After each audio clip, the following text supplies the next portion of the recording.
everyone, good to see all of you and welcome to my channel Spirelane Tutorials। आज हम लोग discuss करेंगे एक new topic that is surface area of spheres. जिस तरीके से हमने कोन, क्यूबॉइड, क्यूब और सिलेंडर के सरफेस एरियाज को फाइंड आउट किया, उसी तरीके से आज हम लोग स्फीयर के बारे में जानेंगे कि स्फीयर क्या होता है, कैसा दिखता है और इसका सरफेस एरिया हम कैसे फाइंड आउट कर सकते हैं। तो ये सारी चीजें जानने के लिए वीडियो को लास्ट तक जरूर देखें और चैनल को सब्सक्राइब करना बिल्कुल भी ना भूलें। इस तरीके से क्यूब, क्यूबॉइड, सिलेंडर और कोन 3 डायमेंशनल शेप्स थे, उसी तरीके से स्फीयर भी एक 3 डायमेंशनल शेप है। इसे हम बोर्ड पर ड्रॉ नहीं कर सकते हैं क्योंकि बोर्ड जो है हमारा वो 2 डायमेंशनल है और स्फीयर है 3 डायमेंशनल। अब हम एक एग्जाम्पल लेते हैं, एक एक्टिविटी करते हैं।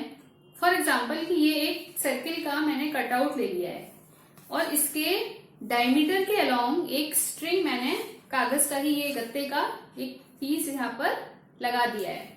अब अगर इसको स्ट्रिंग से पकड़ करके इसको मैं रोटेट करूं फास्टली, तो इस तरीके से जो फिगर मुझे ऑब्टेन होगा, जो कि टोटली रोटेट करने पर मिल रहा है, दैट इज अ स्फीयर। और स्फीयर को हम डेली लाइफ में इस तरीके से शो कर सकते हैं, like your earth is a spherical in shape. हमारा जो अर्थ है वो स्फेरिकल है शेप में। फुटबॉल जो होता है जो बच्चे खेलते हैं, दैट इज ऑल्सो स्फेरिकल।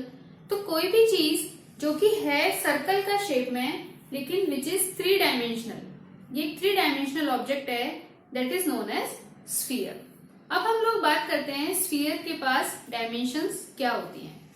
तो स्फीयर के पास, जैसे सर्किल के पास एक डायमेंशन होता है विच इज रेडियस, उसी तरीके से स्फीयर के पास भी एक ही डायमेंशन होता है and which is your radius. अब अगर हम इस स्फीयर की बात करें तो इसके सेंटर से जो भी डिस्टेंस आपके इसके कर्व सरफेस तक आ रही है, दैट इज इट्स रेडियस। अब क्योंकि रेडियस को यहाँ पर हम देख नहीं सकते क्योंकि इस स्फीयर के अंदर उसका जो सेंट्रल पॉइंट है, जो सेंटर है, वहां से जो डिस्टेंस हमारे स्फीयर के कर्व सरफेस तक आ रही है, that is known as radius. और अब हम लोग देखेंगे कि हम अपने स्फीयर का सरफेस एरिया कैसे फाइंड आउट कर सकते हैं। जिस तरीके से हमने कोन, क्यूब, क्यूबॉइड और सिलेंडर के सरफेस एरियाज फाइंड आउट किए थे, तब आपने ध्यान दिया होगा कि हमने 2 टाइप्स ऑफ एरियाज निकाले थे। First one is curve surface area and second one is total surface area. But sphere में आप ध्यान से देखेंगे कि सारा की सारा सरफेस ही कर्व्ड है, एवरीथिंग इज कर्व्ड। यहाँ पर कोई भी फ्लैट सरफेस नहीं है। इट मीन्स कि स्फीयर में जो कर्व सरफेस एरिया होता है, that is equals to total surface area. यानी स्फीयर के पास सिर्फ एक ही सरफेस एरिया होता है। उसको कंफ्यूजन से बचाने के लिए हम ना कर्व बोलेंगे ना टोटल बोलेंगे, हम बोलेंगे ओनली सरफेस एरिया। तो यहाँ पर ऐसी कोई टर्म नहीं होती कि curve surface area of sphere या फिर total surface area of sphere. हम लोग कहते हैं कि सरफेस एरिया ऑफ स्फीयर। जिस तरीके से हमने देखा था कि कोन में जो ऊपर का पार्ट था वो कर्व था लेकिन उसका बेस कैसा था, फ्लैट था। इसी तरीके से सिलेंडर में देखा था कि जो साइड वाला पार्ट था वो कर्व था लेकिन उसके टॉप और बॉटम थे फ्लैट। लेकिन स्फीयर में फ्लैट कुछ भी नहीं है। अब हम लोग फाइंड आउट करेंगे इसका सरफेस एरिया, कि सरफेस एरिया हम स्फीयर का कैसे निकाल सकते हैं। हम फाइंड आउट करते हैं इस स्फीयर का सरफेस एरिया। इसके लिए हम एक एक्टिविटी करते हैं। सपोज करते हैं कि ये स्फीयर, ये बोर्ड पर बना हुआ स्फीयर है जिसकी रेडियस हमें गिवन है r। अब since it is a sphere having a radius r, अब हमने इसी रेडियस के 4 सर्कल्स ड्रॉ कर लिए हैं। Circle 1, circle 2, circle 3 and circle 4। और ध्यान में आपको रखना है कि जो स्फीयर का रेडियस था वही रेडियस हमें इन सर्कल्स का लेना है। अब एक एक्टिविटी करेंगे। सपोज करते हैं कि ये स्फीयर है और इस स्फीयर पर हम एक धागा लपेटना स्टार्ट करते हैं राउंड शेप में। इसी तरीके से पूरे स्फीयर को हमें कवर करना है, जगह आपको नहीं छोड़नी है और लास्ट तक, यानी कि इसके इस वाले पोल तक आपको अपनी जो स्ट्रिंग है उसको लपेटना है। अब क्योंकि वो स्ट्रिंग हमने इसके सरफेस पर लपेटी है क्योंकि हमें सरफेस एरिया निकालना है। एक बार स्ट्रिंग से इस पूरे स्फीयर स्फीयर को कवर करने के बाद अपनी स्ट्रिंग को धीरे धीरे आप खोलना स्टार्ट करेंगे और टोटल यहां तक पूरी खोल देंगे to find out its length, या फिर उसका एरिया फाइंड करने के लिए कि उसने कितना एरिया कवर किया था। और उस स्ट्रिंग को हमने इस पूरे स्फीयर को स्ट्रिंग से कवर कर दिया है, यानी कि धागे से कवर कर देंगे पूरे अपने स्फीयर को नीचे तक, लाइक दिस। पूरा यहां तक आप बॉटम तक इसको कवर कर रहे हैं। उसके बाद आप जब इस स्ट्रिंग को यहां से रिमूव करेंगे और एक एक इस सर्किल पर लगाना स्टार्ट करेंगे, तो आप देखेंगे कि वो स्ट्रिंग जो है वो आपके इन चारों एरियाज को कवर कर लेगी। इन चारों सर्किल के एरियाज को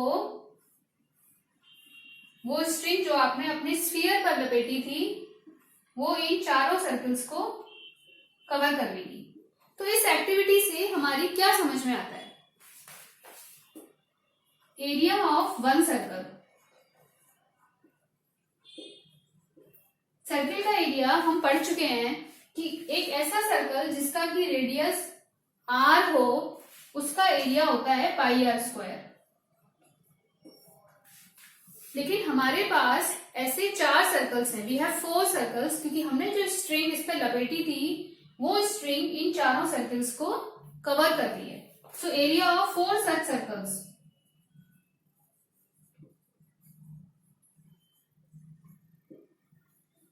अगर एक का एरिया पाई आर स्क्वायर है तो इस वैल्यू को हम 4 से मल्टीप्लाई कर देंगे और हमें मिल जाएगा 4 पाई आर स्क्वायर। अब क्योंकि स्ट्रिंग हमने इसके सरफेस पर लपेटी थी तो बेसिकली स्ट्रिंग क्या दे रही है हमें? Surface area of a sphere.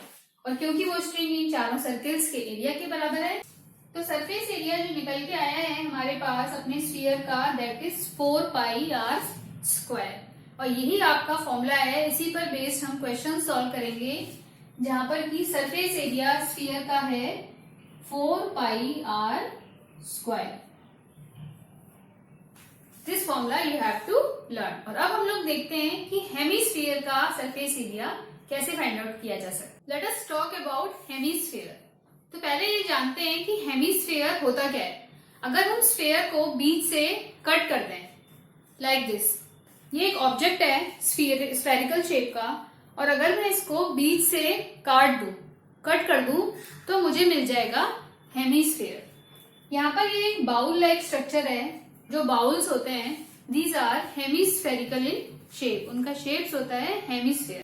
There is one more object, this is hemispherical in shape. यहाँ पर ध्यान देने वाली बात है कि इस हेमीस्फीयर का जो ये वाला पार्ट है that is your curve surface, और दिस वन अगर इसको मैं यहां से कवर कर दूं तो ये एक फ्लैट सरफेस है। इट मीन्स कि हेमीस्फीयर के पास बोथ कर्व सरफेस एरिया और टोटल सरफेस एरिया दोनों ही होता है। लाइक हेमीस्फीयर के पास रहेगा curve surface area and total surface area, जो कि स्फीयर के पास नहीं था, क्योंकि स्फीयर के पास कुछ भी फ्लैट नहीं था। लेकिन हेमीस्फीयर में आप ध्यान से देखेंगे कि इसका जो टॉप सरफेस है दैट इज फ्लैट। तो पहले फाइंड आउट करेंगे हम हेमीस्फीयर का curve surface area. Hemisphere is nothing but half of your sphere. तो अगर स्फीयर के सरफेस एरिया में मैं 2 का डिवाइड लगा दूं तो मुझे मिल जाएगा surface area, curve surface area of hemisphere. तो करते हैं इसको। सरफेस एरिया स्फीयर का हमने अभी भी फाइंड आउट किया है which is 4 pi r square. इसमें आप 2 का डिवाइड लगा दीजिए, 2 से 4 कट जाएगा 2 times and you will get 2 pi r square. It means कि कर्व सरफेस एरिया जो हेमीस्फीयर का होता है that is 2 pi r square. और अब अगर इसके कर्व सरफेस एरिया में उसके ऊपर का जो फ्लैट पार्ट है उसका सरफेस एरिया अगर मैं ऐड कर दूं तो मुझे मिल जाएगा total surface area. So total surface area of hemisphere is curve surface area plus area of flat part. Curve surface area हमने फाइंड आउट कर लिया है, विच इज 2πr²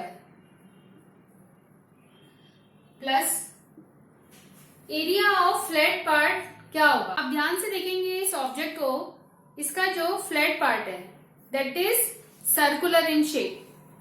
सर्किल है कि नहीं है ये, और ऐसा सर्किल जिसका की रेडियस r हो, उसका एरिया होता है πr²।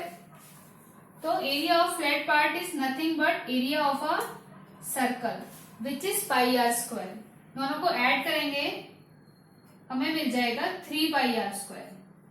इट मीन्स कि हेमिस्फेयर का टोटल सरफेस एरिया निकल के आया है 3πr²। हमारे पास सारे फॉर्मूलेज हैं। अब टोटल सरफेस एरिया भी है हेमिस्फेयर का, कर्व सरफेस एरिया भी है हेमिस्फेयर का, and we have surface area of sphere also. और इन्हीं फॉर्मूलेज पर बेस्ड हमारी एक्सरसाइज है 13.4, जिसके सारे क्वेश्चंस हम आगे की क्लासेस में सॉल्व करेंगे step by step. So subscribe my channel to stay connected. Thank you.